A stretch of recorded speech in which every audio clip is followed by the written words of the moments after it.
പൊങ്കൽ ആഘോഷത്തിൽ പങ്കെടുക്കുവാൻ പ്രധാനമന്ത്രി നരേന്ദ്രമോദി തമിഴ്നാട്ടിലെത്തുമെന്ന് ബിജെപി. തിരുപ്പൂർ, ഈറോഡ് എന്നിവയുൾപ്പെടെ കൊങ്കു മേഖലയിലെ ഒരു ജില്ലയിൽ പൊങ്കൽ ആഘോഷിക്കുവാനാണ് നീക്കം.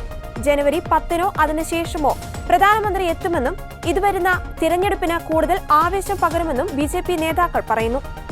ഒരേ സമയം 10,000 വനിതകൾക്കൊപ്പമായിരിക്കും ആഘോഷം. രാമേശ്വരത്ത് കാശി തമിഴ് സംഗമം സമാപന ചടങ്ങിലും പുതുക്കോട്ടയിൽ ബിജെപി സംസ്ഥാന പ്രസിഡന്റ് നയനാർ നാഗേന്ദ്രന്റെ നേതൃത്വത്തിലുള്ള യോഗത്തിലും പ്രധാനമന്ത്രി പങ്കെടുക്കുമെന്നാണ് വിവരം. തെരഞ്ഞെടുപ്പ് അടുത്ത സാഹചര്യത്തിൽ പ്രധാനമന്ത്രിയുടെ പൊങ്കൽ ആഘോഷം ഗ്രാമീണ മേഖലയിൽ പാർട്ടിയുടെ ശക്തി വർദ്ധിപ്പിക്കാനും കർഷകരിൽ ശ്രദ്ധ കേന്ദ്രീകരിക്കാനുള്ള നീക്കമായും കരുതുന്നുണ്ട്. പ്രധാനമന്ത്രിയുടെ സന്ദർശനത്തിന് മുന്നോടിയായി തമിഴ്നാട്ടിൽ NDA സഖ്യ ചർച്ചകൾക്ക് വേഗം കൂട്ടും. തെരഞ്ഞെടുപ്പ് തന്ത്രങ്ങൾക്കും ഏകോപനത്തിനും അന്തിമരൂപം നൽകുന്നതിനായി മോദി NDA നേതാക്കളുമായി കൂടിക്കാഴ്ച നടത്തും.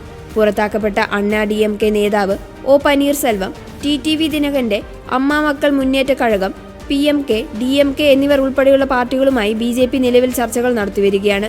പ്രധാനമന്ത്രിയുടെ സന്ദർശനത്തിന് മുന്നോടിയായി സഖ്യ ചർച്ചകൾ അന്തിമമാക്കാനാണ് നീക്കം.